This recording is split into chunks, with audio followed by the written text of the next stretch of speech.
Ketika kamu mencari cara untuk mengubah hidup kamu dan kamu menemukan channel ini, kamu berada pada langkah yang tepat.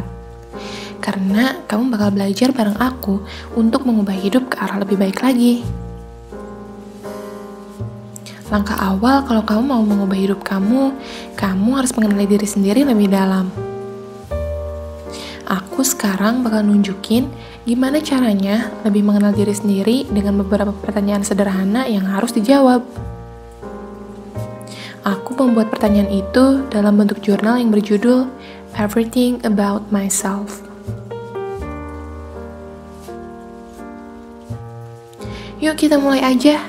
Kalian juga bisa ngikutin proses yang aku buat. Pertanyaan pertama yang harus dijawab adalah, kegiatan apa sih yang bisa membuat kamu bahagia? Kamu bisa tuliskan hobi kamu yang kalau kamu kerjakan bisa buat kamu senang tanpa merasa terbebani. Yuk kita isi bareng-bareng.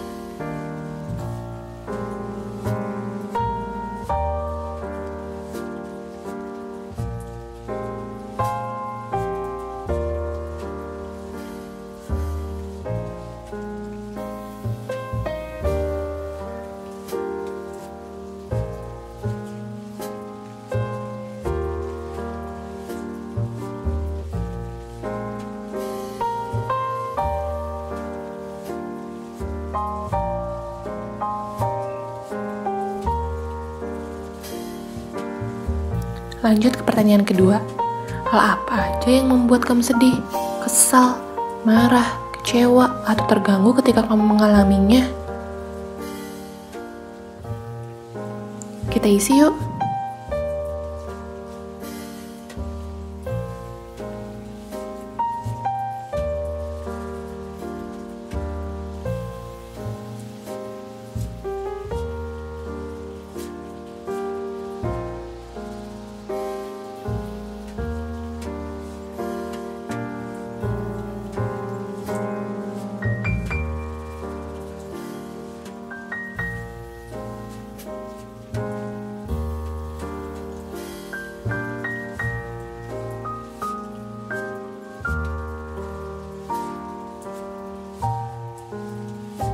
Pertanyaan ketiga, apa sih kelebihan kamu?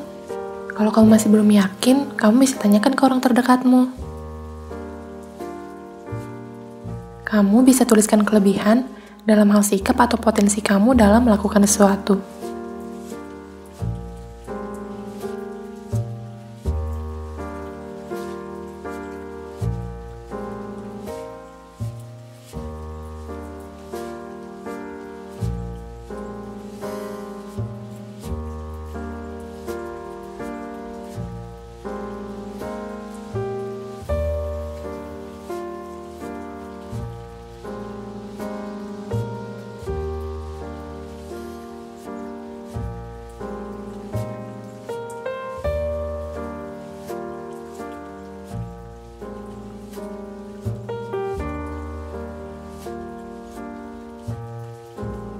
Pertanyaan terakhir adalah, apa kelemahan kamu?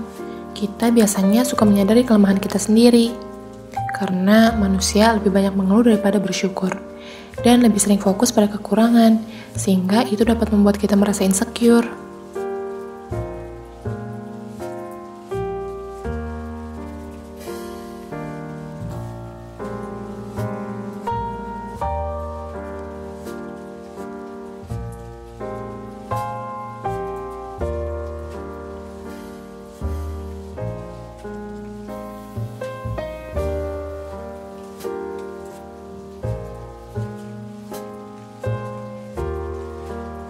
Semua pertanyaan udah kita isi.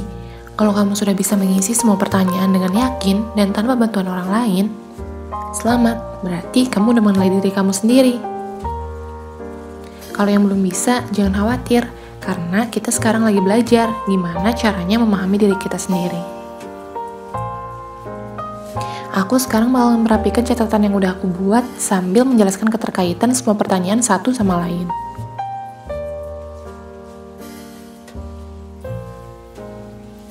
Kamu sekarang udah tahu apa yang membuat kamu bahagia ketika mengerjakannya. Hal-hal yang udah kamu tulis itu bisa dijadikan acuan ke depannya untuk tujuan hidup kamu. Misalnya, ketika kamu suka menulis, kamu harus menggali potensi kamu lebih dalam. Jika kamu serius dan terus belajar, kamu bisa menjadi penulis yang hebat. Selain dijadikan acuan untuk tujuan hidup, kegiatan-kegiatan itu bisa dilakukan ketika kamu sedang merasa sedih atau marah. Karena kamu dapat mengalihkan perhatian kamu dengan hal-hal yang kamu suka. Jadi, bentuk kesedihan atau kemarahan kamu dapat kamu ekspresikan dengan kegiatan yang kamu sukai tersebut. Untuk pertanyaan yang kedua, kamu bisa mengenali emosi kamu di sini. Biasanya, ketika kamu berlarut-larut dalam kesedihan atau kemarahan, karena kamu tidak tahu cara mengekspresikannya. Jadi, temukan dulu akar penyebab masalahnya. Setelah tahu penyebabnya, kamu akan lebih mudah mengendalikan perasaanmu. Ketika kamu sedang sedih, buka lagi catatan kamu. Apa yang bisa membuat kamu sedih? Setelah tahu akar penyebab masalahnya, tenangkan dulu pikiran kamu. Lalu, kamu bisa mengekspresikan kesedihan kamu dalam bentuk kegiatan positif yang sudah kamu tuliskan sebelumnya. Ketika kamu sedang marah dan suka berolahraga, silahkan ekspresikan kemarahan kamu dengan berolahraga.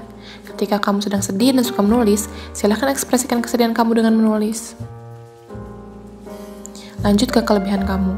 Jadi, kamu sekarang sudah tahu kan apa kehebatan dalam diri kamu yang harus kamu pertahankan, tingkatkan, atau gali lebih dalam.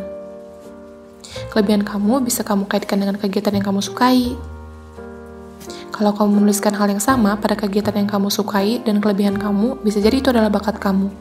Misalnya ketika kamu menuliskan suka memasak, lalu di kelebihan kamu tulis pandai memasak, berarti itu adalah bakat kamu. Kamu bisa menjadikan bakat kamu sebagai profesi kamu selanjutnya.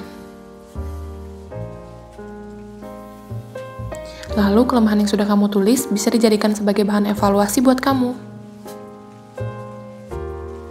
Untuk memperbaiki kehidupan kamu agar hidup kamu bisa berubah pelan-pelan ke arah yang lebih baik lagi. Misalnya, ketika kelemahanmu adalah pelupa, kamu bisa mengubahnya dengan cara memasang reminder atau mencatat hal-hal penting. Ketika kamu overthinking, kamu bisa mengubahnya dengan cara mengontrol pikiran kamu untuk lebih berpikir positif. Semua itu bisa diubah ketika kamu benar-benar berniat dan berusaha untuk mengubah hidup kamu. Jadi, nggak ada yang nggak mungkin di dunia ini.